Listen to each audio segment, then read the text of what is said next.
Birds and Bees Don't Fuck is produced by Champagne Womb LLC for your entertainment and education. It contains material that may not be suitable for those under the age of 18. Audience discretion is advised.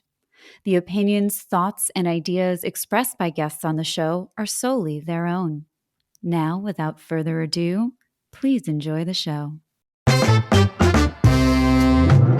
I hate to be the one to break it to you, but sex education of the past failed us. Because birds and bees, they don't fuck. Welcome to Birds and Bees Don't Fuck, a podcast where we learn exactly how bad our formative sex education, or lack thereof, really was. I'm your host, Arielle Zadok. I'm a producer, intimacy coordinator, and sex educator. My guest today is an author, educator, and content creator who helps you see the red flags in your relationships. Welcome to the show, Demi Wilde. Woo! Let's go Wild! Oh my God. What a fun name to have. Thanks. My name is not fun like that. It's more of like, how do you say that? I made mine up. Oh my God, I love that. See, that's the thing to do. That's the lesson here for everyone. Just fucking make it up. Yeah, it's a pen name. I love it. Yeah. It's a great pen name. Thank you. I'm so happy to have you here. Thank you for having me. We are new friends and collaborators, or Yes, we whatever we want to say. Because Nadej, they got us all together, and it's so nice. And one of my favorite things about doing this podcast is getting to meet people like you. Yeah. So tell me a little bit about yourself. Tell the people who you are and what you do. Yeah. So I am an author. I'm a content creator. I've written 2 books of poetry. I'm a blogger. I have a blog called The Deviant Diaries and A Deviant's Guide to Sex. And I also do a ton of content creation. I do stuff on social media. I have a YouTube channel. So I'm just really enmeshed in this world of sexual education. Yeah. And your podcast, Hookup Horror Stories. Correct. Yeah. Oh my How God. did I forget about that? Oh my God. It's so fun. And it's, you have people send in their stories, which is so fun. Mhm. It's so fun. Yeah, I interview people, mostly sex educators or coaches or comedians, pretty much anybody. Yeah. And I talk to them about their hookup horror stories. But we also Yeah. have conversations regarding around stuff. I had a guy on just recently about porn addiction, things like Yeah. that. So really important topics, and just we all have the same experience. So why not make a podcast about it, right? Yeah, definitely. It's like so where mine is, we tie in the sex education and how fucked up it was that we learned. And then yours is now we're adults and dating, and that's fucked up too. Yep. One led to the other, no surprises. Yeah. And that's the thing is I've had so much, shall we say, trauma in my life, in my dating life, that I was like, where do I put this energy? Yeah. Put it on the internet. On the internet, which is, it's interesting because fuck the internet, man. It's interesting because it connects us in all these ways. And also, I quite often call dating apps the commodification of connection, because that's really what it is.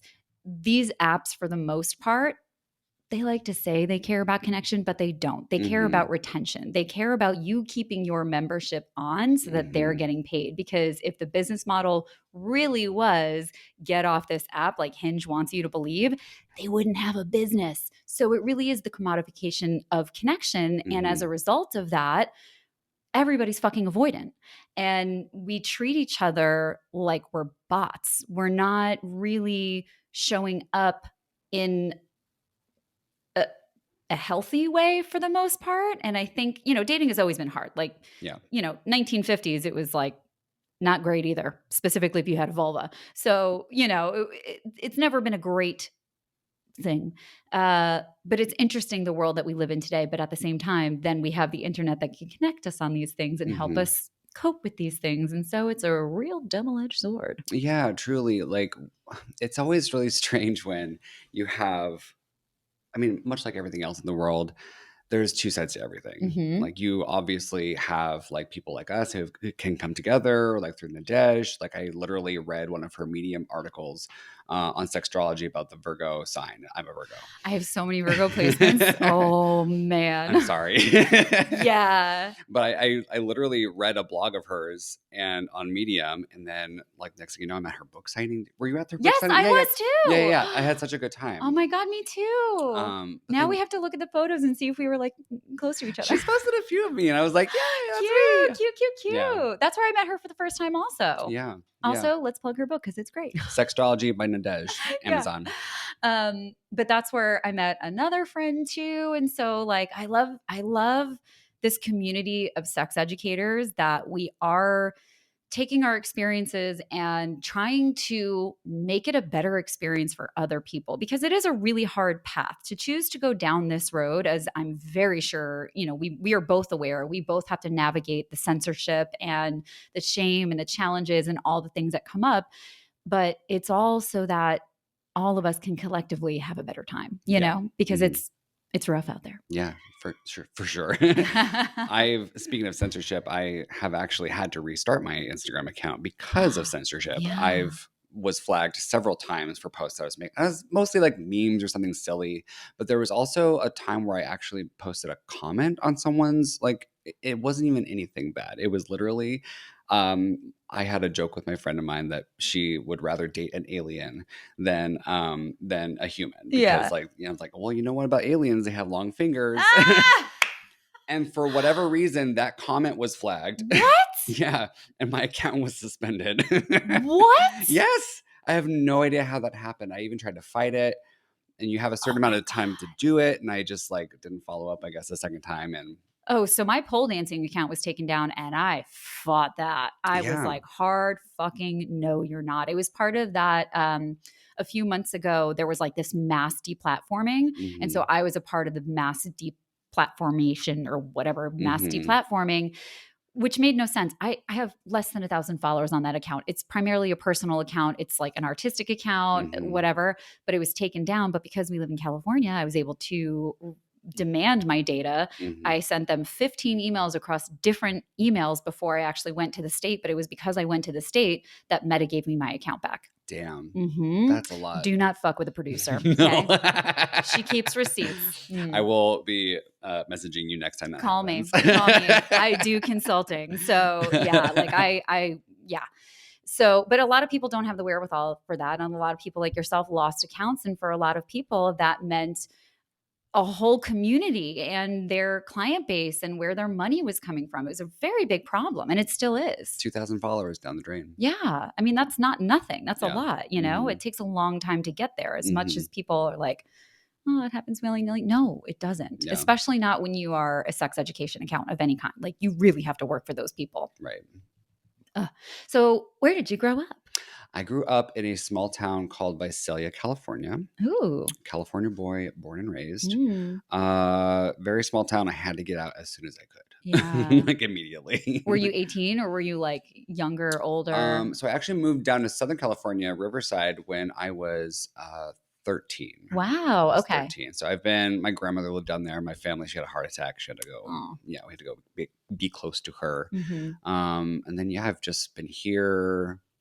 Let's see. I moved to Seattle for about 6 years. And I came back to Southern California in 2019. Were you like, it's cold and rainy here? Yeah, it sucked. Pretty much. It's sad. I mean, Seattle seems real cool, but for like a visit. For me, anyway, I like the sun. Yeah. So what do you remember of your formative sex education before the move and after the move? Did you have anything before the move? Because 13 is kind of one of those ages where it could kind of go either way, depending on where you are. Yeah, we only had a week of it in, I believe, 6th grade. And it was basically like they separate the boys and the girls. And, the boys get talked about what a penis is, and the girls get talked about what a vulva is. And you put the condom on the banana, and that was it. Like literally. Do you remember if they taught you about wet dreams or anything that was like coming out of your penis and anything like that? Or was it like really just like pregnancy based? There was, I believe, a segment on wet dreams. Yeah. There was a small segment on that, but like I really don't remember a whole lot. It was just a blip. Yeah. That's so often is. I mean, I don't personally remember. It's funny that I'm constantly asking people like, what do you remember? When I'm like, I don't really remember anything. Yeah. Everything that I've learned through experience and like, my own research and, having a wet dream. Yeah. And being like, what is that? Did I just pee my pants? But it's kind of hard and dry now. Yeah. What's going on there? What is that? That's interesting. How did you find your way into sex education yourself? I had kind of come up with this idea for a podcast, Hookup Horror Stories, back in 2019. And I have always been a writer, first of all. So I've always kind of like had this knack for like, save MySpace days, like the blogs on MySpace. Yeah, yeah. I used to have like these funny little like Sex in the City-esque like blogs Cute. about, guys I've dated or like, things like that, silly things. So I kind of always have done it. But it wasn't until 2019 when I decided to make the podcast and started exploring that. I actually had a co-host originally. She was a virgin at the time. So that was, Oh. I feel like I probably scared her away. Yeah, that would be that. What was that dynamic like? She was very open, very like into like the concept, very into like the stories and stuff. The first story I told was like a time where I like accidentally roofied myself. Oh my God. And she was like, wow, I did not know about that about you. You're like, you're going to find out a lot about me. And yeah. So, I mean, it was just it was an idea that I had that I kind of like roped her into. And then so I kind of transferred that after that. We did like the one episode. And then she was like, I gotta go. I gotta go. This is a lot. Exactly. But then I started kind of like writing more blogs again. And so that kind of started where my A Deviant's Guide to Sex, like what have I learned in sex throughout my experiences, throughout my life. And then kind of also writing from, memoir style blogs about my own experiences.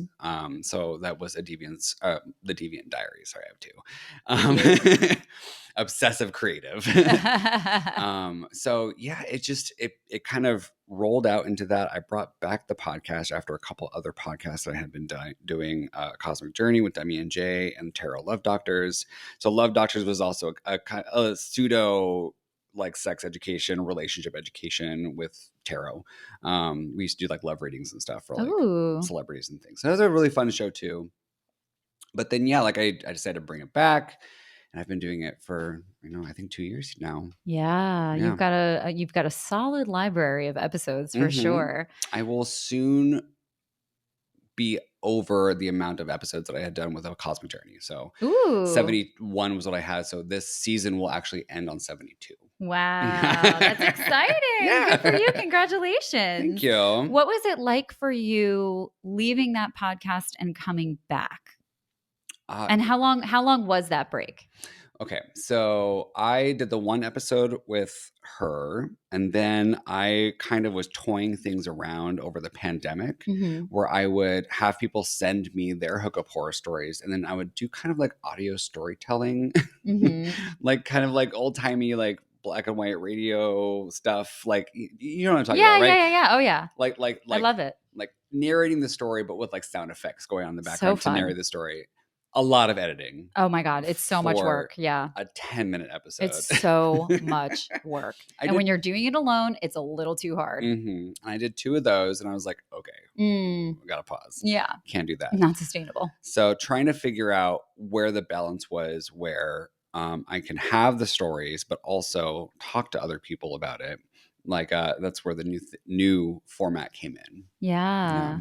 It's a fun format. I mean, it's listen to Hookup Horror Stories. Yeah. I mean, as someone who also has these conversations, like I just think it's really fun and interesting to speak to different sexuality professionals or sexperts, as I like to call people, because we all come to this from like so many different avenues, but the baseline is, or like the common thread generally is, many people have just had so many bad experiences that they're like, fuck this shit. I got to get involved. So we got to fix this, we got to fix this. So a lot of us come into it that way. And a lot of other people are just like, well, I was just curious and then I just kept learning. And then all of a sudden it's like, I have all this information and then I'm the person that people come to and it just kind of organically grows. So it's kind of like all of it is rooted in the fact that every single one of us had a fucked up formative experience with family and with schools. And, it's not, sex and relationships is just not supported in how we're developed as human beings, but it is one of the biggest areas of our lives. And so that disconnect is like, it's mind boggling sometimes. When I think RuPaul says this, she says, find your tribe, find the experts. And that could be within like a small community, that could be within like your family, that could be like within any context. But like she says, find like the one person that you can go to for like this information. And I was always that person for dating and sex stuff. Yeah, definitely. And that's where it becomes a very natural progression. What was it like? What was your family dynamic like around sex? Like, did you grow up with any sort of purity culture or anything like that? I grew up Baptist. Ooh. Yeah, it was a little different. It wasn't like Southern Baptist where there's a lot of like weird stuff with Southern Baptist. So you were not making sounds. No, speaking in tongues. No. What's the other thing that they do? Like whooping, like the Ooh. all the crazy. I mean, stuff. that sounds fun. Yeah, I mean, it was energetic. I want to whoop, but no, it was maybe more, not for Jesus. It was more somber. It was more, and I remember this is when I knew that like religion was like, there's something wrong here. Was where we had I didn't even know this at the time, but like our organ player and the lead choir were both together, both male. And scandal. But my grandmother was also a singer in the choir. So we were always like at church. And then I remember one time the pastor was giving a sermon and he was just going off on homosexuality. And he was just like, it's disgusting. It is this and that. And it was just, I'm like, how tone deaf do you have to be to not realize that like your two lead people in your congregation are both gay? And then you can just go off and like, there was something that like, even before my little brain even knew what gay was, I'm like, this person's speaking angrily. This person's speaking very negatively of other human beings. Why is that? And I know this about them in some way. Yeah. You know, and so it was like really strange to me how that happened. So I knew that was like probably the original sin, if you will. And then my family dynamic, like I renounced religion pretty early on. I was like, I can't go anymore. I'm sorry, Mom. Same, yeah. How old were you? Probably around like 13, 14. Yeah, same. My mom did drag me to go see Passion of the Christ, though. Oh my God, no. She said, you need to come here. I walked out halfway through. I'm like, I can't. You're like, this is, it's not working, Mom. Yeah. It's just not working. But again, like she also wasn't that much of a religious person either. We only went to church because grandma did, you know. Isn't it funny how that happens? So many families are like, well, we have to do it for your grandparents, or you have to do it for your parents. And it's like, no, I don't have to do shit. No, like, don't. I am 40 years old. I think I was like 14, similar to you, when I told my parents, like, I am not going to temple anymore. It is inappropriate for me to be in this building. I'm fucking around. I'm just hanging out with people. I don't want to be here. It's disrespectful. This does not make any sense. I should not be in this building while everyone's doing their thing. I felt like it was disrespectful and wrong, and I hated it. So even still to this day, it's still the pressure to be religious and to celebrate the holidays and stuff like that. That is still there. And I guess I get it from their perspective, but like I could never imagine myself being one of the people that's like, well, I'm just going to do this for that. Like, no, I'm absolutely not. And the more you try to get me to do it, the more I'm like, absolutely not. Absolutely not. I'm not going to do anything about that because you're imposing something on me. If you left it alone, then I would be more inclined to participate for your sake. But when it's like that guilt or that pressure or something like that, and that's, lessons on coercion, isn't it? Exactly. In any situation, sexual, religious, the more you pressure someone to do something, first of all, it's unethical, but it's like, let it happen. Let it happen on its own, Yeah, precisely. Let's see. Family dynamic. Why my mom was still very open to me. She had my mom's actually married to a gay man. Oh, love that for her. He got his citizenship. He's from South Africa, so she was married to him. They only recently got it annulled. They got married before I was even born. And you could still annul it? Yeah, I believe so. Wow. Yeah. Years later. So we made a mistake like a whole bunch of years, like 38 years ago. Decades ago. That's chill, right? Yeah, that's cool. Oh, But that's yeah, great. it worked out. So I was exposed to like, gay culture a little bit, Yeah. growing up here and there. My mom was still very open. So yeah, I really didn't have a problem coming out to her at all. Like, in fact, I came out through an accident.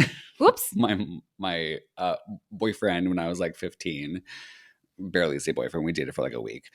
But we were passing notes in class, of course, So and you were in like a deep, serious a relationship. deep, It was serious like, relationship. that's intense, passing notes in class. And then we had my mom did my laundry, so the note was in my pocket. Oh, the So scandals. Oh my scandalous. God, Mom, why are you reading the notes? I would totally be reading the notes. Like, my 15-year-old child. Hmm. What is this? Did you used to fold it in like the really I think he interesting? could do that. I never could. Oh my I God. don't have that dexterity to I figure that literally out. have a box in my closet right now of a shoebox that was all like posted with magazine clippings and stuff like that of notes that my friends gave to me that was in my parents' garage for decades that has now it's just in my closet. Did you ever have those one, two, Oh three, my God, four, the little yes. like Yeah, triangle because things? wasn't it like this is how you're gonna live and it's like you're gonna be in a mansion and you're gonna Uh-huh. oh my gosh. Yeah. The shit we did. I knew it was gay. None of When it I came played true. that Yeah. played those games with my friends. Oh man. But yeah, I was as far as like sexuality goes, like I don't remember. I've heard my mother having sex several times. Oh. That was like my sex education. I Yeah. was like, what is going on in What there? are those sounds? Do you Um, remember what that was like the first time that happened? Like, I don't remember the first time. okay. I My mean, that was a big mom, ask. yeah, well, my mom actually told me about this because my mom used to do drugs, and she obviously does not do them any longer. But there was a time when she was, privately having an experience with her boyfriend at the time, and I was like, "Yay, hi!" And I walked in, and 2 years old, had no idea what the fuck was going Sure. on. Mommy and Daddy are wrestling, whatever. Yeah. And she was just like, "Get out of here!" She was so ashamed of it and everything too, and like obviously, but I didn't remember that. Yeah. Yeah. Yeah. I Yeah. don't remember that at all. She only recently told me about that situation. I was like, "Oh wow!" But yeah. But then that did kind of like make a lot of sense to me later on when like I had sort of similar experiences growing up that I've obviously grown out of. Um, and these things are still formative even if you don't remember Of them. course. Yeah. Yeah. It all makes up how we see sex and how we experience it. And for a lot of people, they will remember that experience of walking in on a parent or a guardian and having that like big shame reaction. Hmm.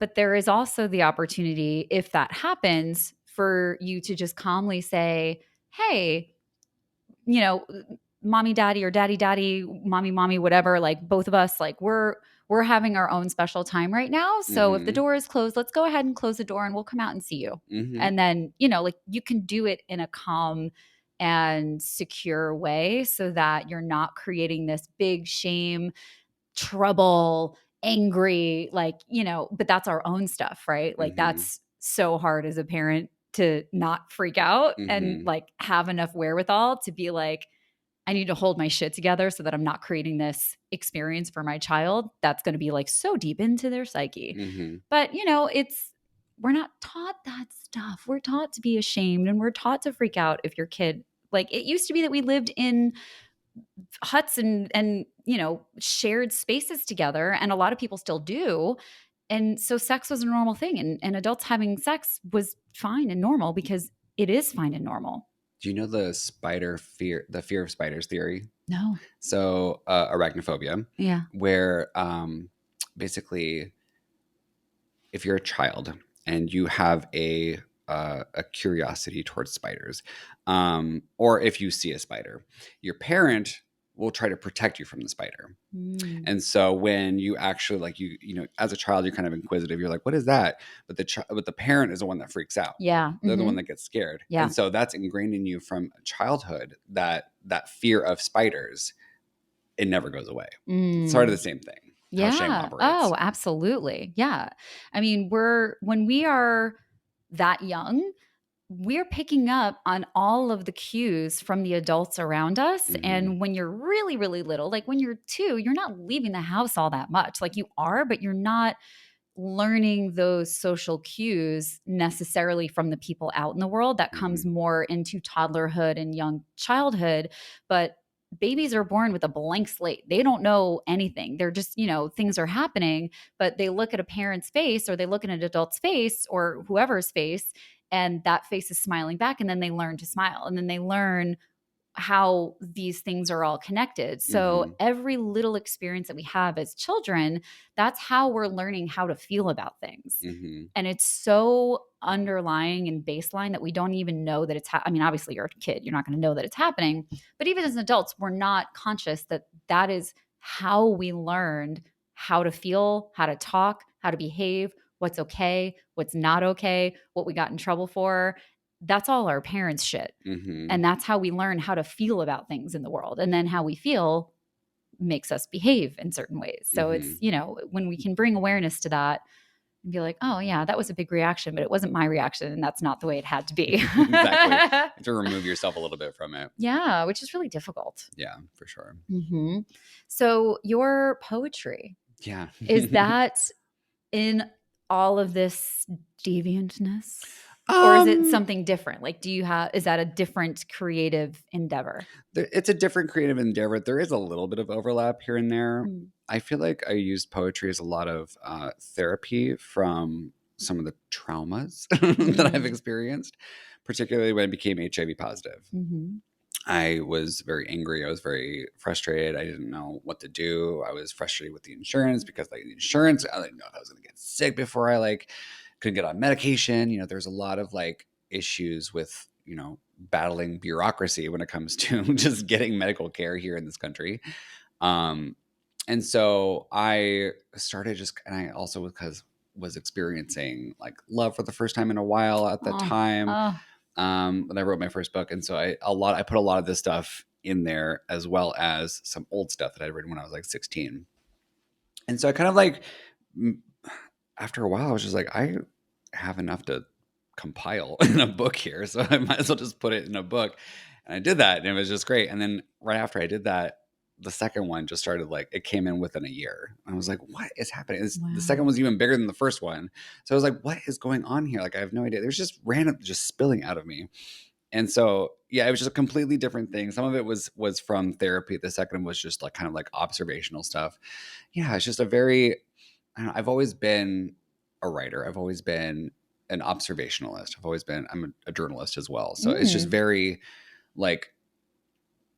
taking something and then creating something with what you experienced or observed and putting it into the world, I guess. Yeah. Does that make any sense? No, it absolutely does. I mean, that's so much of what creative expression is. It's taking what you see in the world. It's kind of like what we were talking about with, learning emotions. It's you're taking what you see in the world and then you're making sense of it and putting it back out into the world. It's kind of like a you're laundering experiences. I always feel really silly when I talk about. I said that, but I always feel really silly when I talk about my poetry, though. I feel like that is a quintessential thing about poetry is that you always feel like you need to be wearing a beret and be a little bit pretentious. A girlfriend of mine, she just released her first poetry book. It's right up there. It's called End of Summer. Oh. And so, yeah, it's poetry is really, it's one of, I mean, as a non-author and non-poet, it seems like it is one of the most vulnerable forms of writing and not necessarily artistic expression, but writing specifically, because generally it is so rooted in those raw human experiences that so often do relate to relations. It seems like so much of poetry is therapy. It is that raw emotion. Rah, rah, rah. Ooh la la. And then you have to take that and then make shit rhyme or put it in this mathematical equation. That's too much for my brain. But it is. I love a rhyme scheme. Oh my God. It's my brain, I mean, I do improv and I'm so bad at musical improv sometimes because I'm the rhymes, it's too much. It's too much for my brain. Sometimes it works out and it's oh my God, look at the thing I did, which is so fun. And that's why I love improv, because when it works, you're I did that. So nerdy. Yeah, it's so nerdy. But so is poetry. And so there's there's also this like again, like the I don't want to say stigma around poetry, but There's a stigma around there poetry. is, like it's just like an angsty teenager. Like such a we're thing, all yeah. writing poetry as angsty teenagers trying to figure out the world around us. I actually did not write any poetry for about a decade. Wow. Yeah, it wasn't until I stopped writing when I was like, I don't know, maybe 18 or so. Did you like feel too cool for it or something? Well, I just became an adult. I started working. So like adults don't do that. Adults don't do that, they don't write about their silly feelings. Oh my God. Adults writing about feelings. But it wasn't until like I really was going through some hard times and I was like, I gotta get these feelings out, what do I do? What do I do? I gotta go through the motions and start putting it out. Yeah. Good for you. Yeah. Because it is vulnerability is hard. It's really hard. Sex is such a vulnerable act, even if you're just like at a play party or whatever, like you're still super vulnerable. Relationships, all of this stuff is so vulnerable. Writing about it is vulnerable, experiencing it, giving it, receiving all of it. And again, these are the things that we're not taught about. We're never taught how to be vulnerable and take care of ourselves in that space of vulnerability. Right. And that's like, fuck. Yeah, it wasn't until like I had to. Yeah. It wasn't until I actually had to explore my feelings, put them out and on paper and like get them out of me until I was like, oh, okay, this is good then. Okay. But honestly, it gave me a lot of like confidence as well, like with my writing and like exploring that more. I was at the time studying journalism in college, so like I was really like diving into that alternative form of writing, and it really kind of like coincided with that same exploration of like, okay, I can both explore internally and externally and write about it. Yeah, what a beautiful thing. Yeah, thanks. Yeah. And so I want to talk about observations since you have that eagle eye a little bit.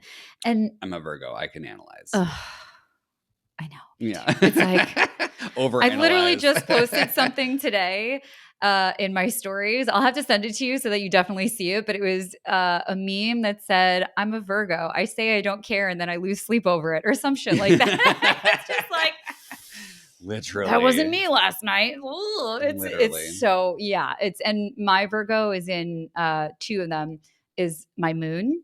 So that's all your emotions. And my Venus, which is how we relate. Oh, yes, the Meghan Markle.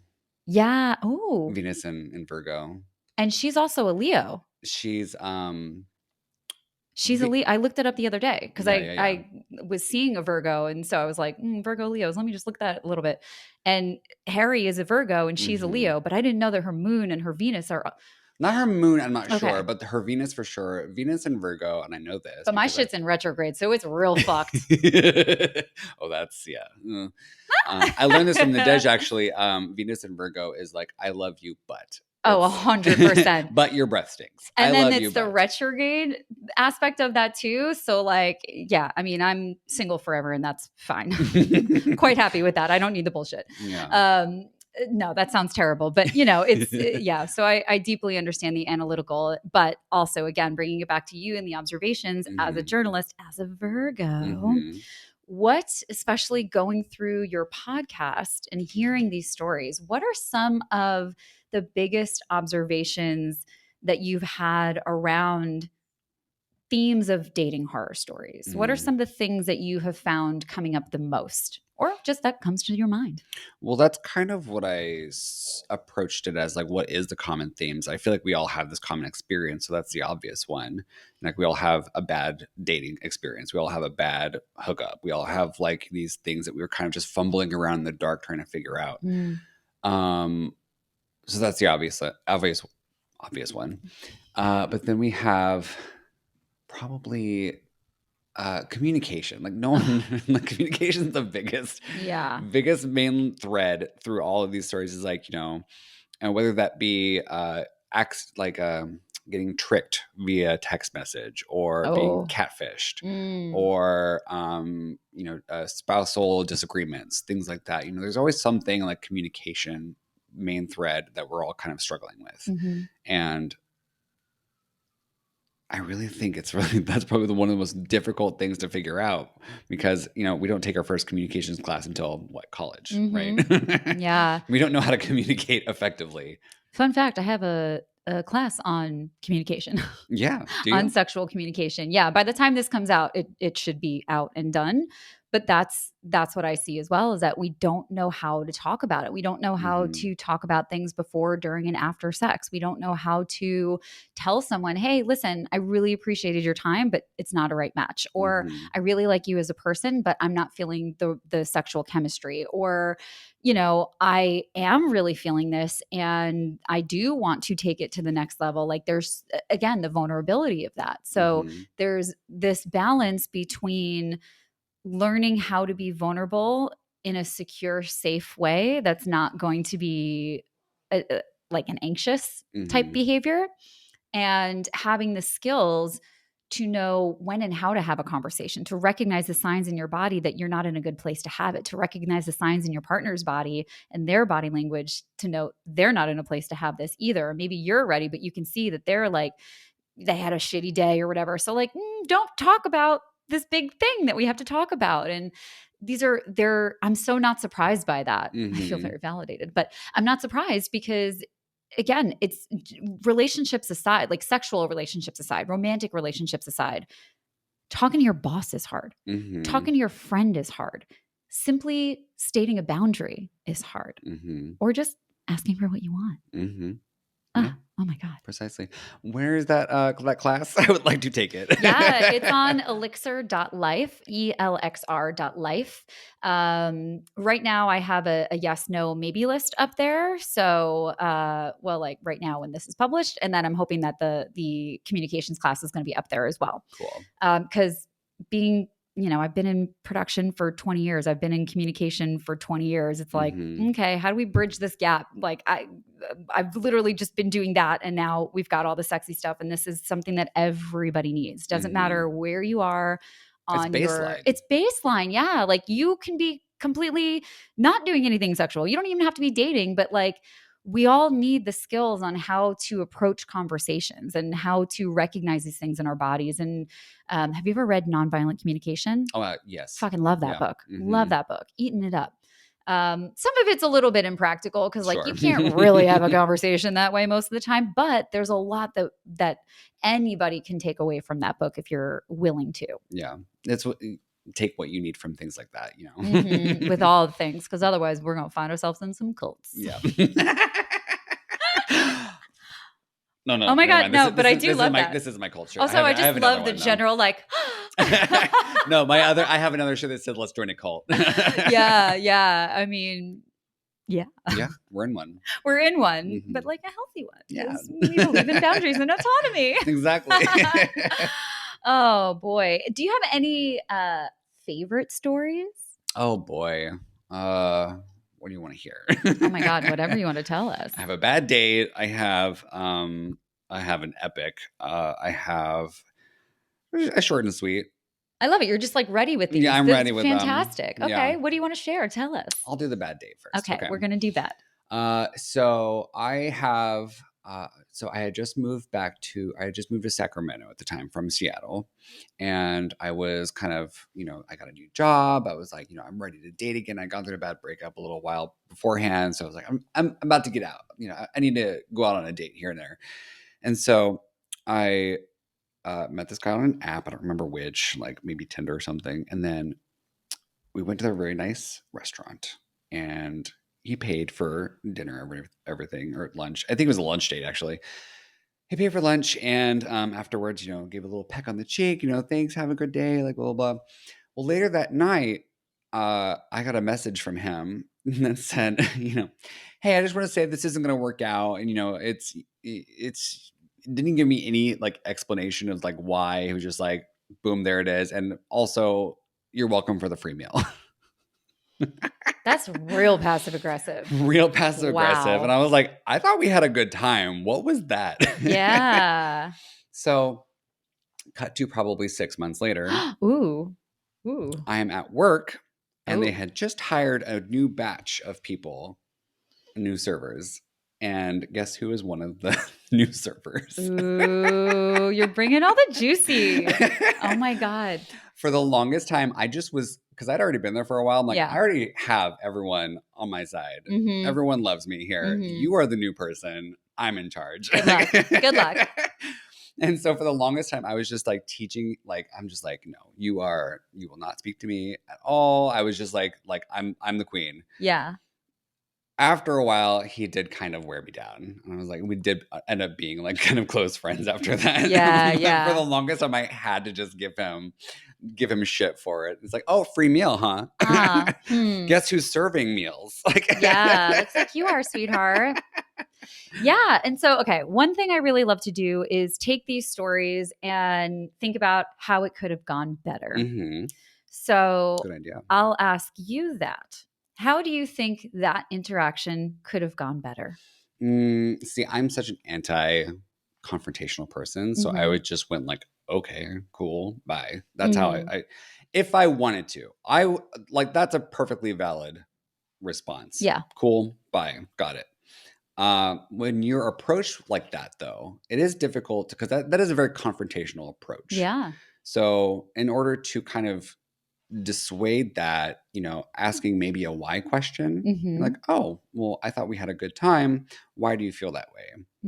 If you wanted to explore that with that person, was there something I could have done better? Or was there something that, you just didn't like about the dynamic? Like, what was the thing?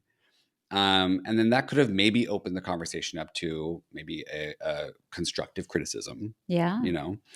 That's what I would have probably done going back. Yeah. What would you say? Leading with curiosity is always the win. Mhm. I would first take it back to, because I like to analyze the entirety of the situation. So, I would actually just take it back to how they approached it, because they, in this, or at least the context that I have of this situation, they were the ones that kind of came at it a little aggressively, right? And so I look at that and it's like, okay, so you go on a date with someone, you paid for everything, your choice to do it. I don't know if this person also chose the location and all of that, but I think that there is, if we're really going to break it down, I think that there is, looking at that situation, if you are the person that asked somebody out and said, let's go to dinner or lunch, whatever, and then you're the one that paid, it's kind of like friending lending. Friending lending. That works. Yeah. It is kind of like friending lending. It's kind of like lending friends money. You cannot give that money and expect it to come back, because that will always burn you. If you are going to lend somebody money, it's a gift. If it comes back to you, beautiful. But the expectation is that it's not, because 9 times out of 10, it doesn't. So it's kind of the same if you are going to pay for a meal for somebody on a date. You are accepting that it could be a really shitty date. You might have a real shitty time, but it was your decision to pay. And if you wanted to split it, you can absolutely say, hey, do you mind if we split this? Yeah. That's perfectly valid, especially if you have a bad time, especially if you know you're not going to see this person again and you have feelings about these things and you know how you are, you can just ask them. And if they say no, okay, fine, whatever.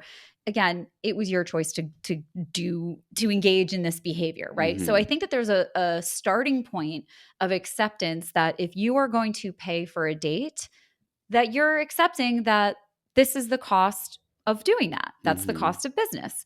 If you don't want to pay for a date and you don't want to have that feeling, then don't pay for the date, or choose a different type of date to go on. Precisely. So that, I think, is like the very first baseline of like breaking down the situation. Then you have the I don't think it's going to work out. After going on one date, Fine. I don't think first of all, I don't know that you need to do that after one. Right. I mean, maybe after a meal, because that is a little bit more than just like a let me just meet and greet you. Yeah. I think it is a very respectful thing to do, to say thank you for your time, but I'm not really feeling the connection that I think is going to be the way forward. Yeah. I had a nice time. Thank you so much. Good luck with everything. Valid. Beautiful, valid, great. But to then say, thank you for the meal? For why? But for why? I have no You idea. know, it's like that is, again, going back to, you need to be okay with releasing whatever money for the experience that you're going to have, whether it's a good experience or a bad experience. I can pay to go to a show and it can be the worst show I've ever seen in my life, but I'm not going to then complain that I paid the money for the show, because I already bought into the fact that, like, I'm going to buy into this experience. I don't know what this experience is going to be. And sure, I have expectations, but I am already agreeing that I'm paying money to be here and experience it for better or worse. Right. That's just it. So I think we need to take that approach with dating too, and not be so bitter that we're spending money. If you don't want to spend money, go on a different date. There are so many things we can do where we're Mm-hmm. not spending money. But then to throw that on someone else, I think is just inappropriate. And that's like, look at like, why. It's aggressive Yeah, it's and aggressive. And like, why do you feel like you need to do that? What's actually happening? This has nothing to do with that person. On the receiving end of it, I think if you receive something like that, you can go down the pathway of exploring and being curious. And I think that's always a great way to lead. It's really hard to do, yeah. but it's a really great way to go with it. It's a fine balance. It's such, yeah, it's difficult. But I think there's also, this person has just shown you that they are not interested in any sort of a healthy or secure communication dynamic. Mm-hmm. So at that point, it's just like, thank you for letting me know. Yeah. That's it. You showed me exactly who you were. Goodbye.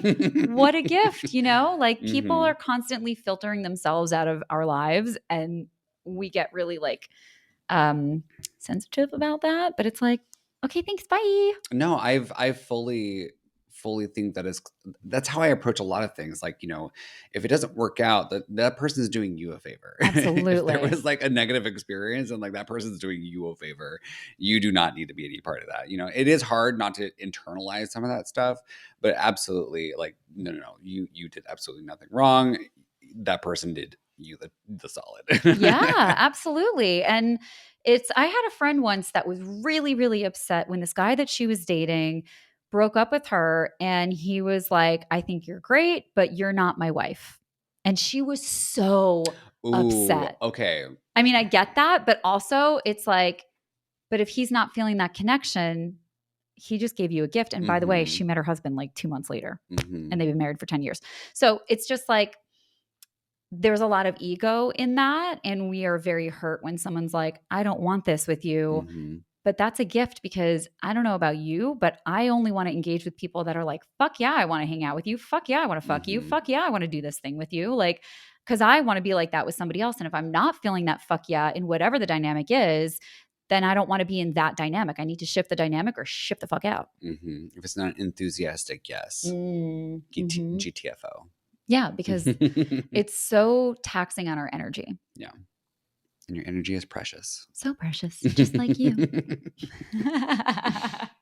What's your good story? Let's hear a good, happy, non-horror story. Maybe a horror story.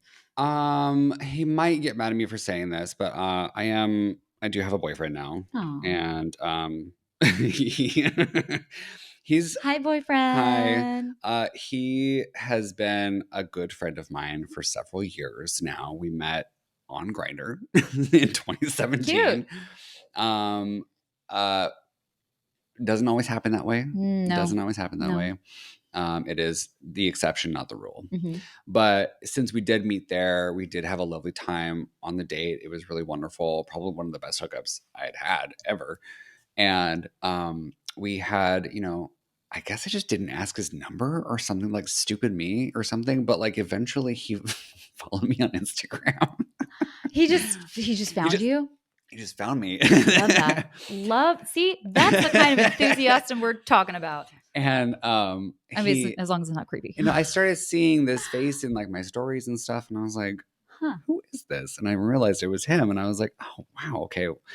And so after a while, like we just started like, I don't know, sending memes together and It all making each other starts with laugh. memes. It all starts with that is the language of love, you guys. It's Truly, memes. it's memes. Yeah. We just started sending memes to each other, like making each other laugh, and then it kind of like evolved into like, being like friends, and then like, it had been a while since we like hung out in person, and then we ended up going to Palm Springs with like my good friend, just the three of us. And like, it was that moment that I was like, okay, I think I like you. Aw. But he just got into a relationship just afterwards. Timing. So I was Timing like, is so difficult. it's so difficult. And I was like, cool, it's all good. That relationship eventually ended, and I didn't sneak in. There was zero sneaking. I was just like, let's hang out more. I just moved back closer to him. I don't live in LA anymore. I live in Riverside now. Mhm. And so we got a little bit closer. He lives in Murrieta. And so we went to San Francisco together and things just happened. Aw. That's really nice though. I think you know, again, going back to like the dating apps and the commodification of connection and like all of this stuff, it's so hard for people to just like be present and let things develop and Mhm. just like be emotionally available for whatever it is. Emotional availability doesn't just mean for like these deep heavy relationships. It just means for human connection and for authentically showing up for whatever's going to happen. Like, how would Mhm. you have ever known that this Grindr date from years ago Mhm. would have wound up being a boyfriend now? Mhm. Like, we don't ever know who anyone is going to be in our lives, but we love to make these determinations Mhm. so quickly. And then get the number too. Like, Get the number if you too. had a good Yeah. time, get their number. Yeah. And, I think it kind of goes back to the vulnerability of like, when you do have a good time, say it. Mhm. Say you had a good time. It's okay. And Mhm. if somebody is going to be scared of you saying that you had a good time, it's just not the right time or person. Like I feel like we are in this time and space in terms of dating, and maybe you see this in the stories, that we're just so scared to show up and like exist together Mhm. and communicate and talk and let things unfold and enjoy and be transparent and just be like, I like you. I want to hang out with you more. It doesn't mean I want to marry you. Mhm. I just want to hang out with you. That's it. That's it. That's That's it. it. It That's can all it just be takes. that. And Yeah. it's I see a lot of people struggling with that and struggling with these miscommunications, especially early on. Yeah, for sure. Do you feel like with the stories that you're getting, it's getting like better or worse post pandemic? I mean, I know you've come back post pandemic, but like, are you seeing anything trending in any way? I mean, you're collecting horror I'm collecting stories, horror so it is stories, a so it's little bit different. But I mean, I imagine on your podcast, you're also talking about dating a little bit. I mean, I've listened to a couple of episodes, so I do think that there is a trend. Mm. Just everyone's burnt out. Yeah, Everyone's burnt out on dating, yeah, especially when it comes to like the apps, when it comes to, it's not so much interpersonal relationships. It's mostly the internet. yeah, We've taken the humanity out of the dating experience, yes.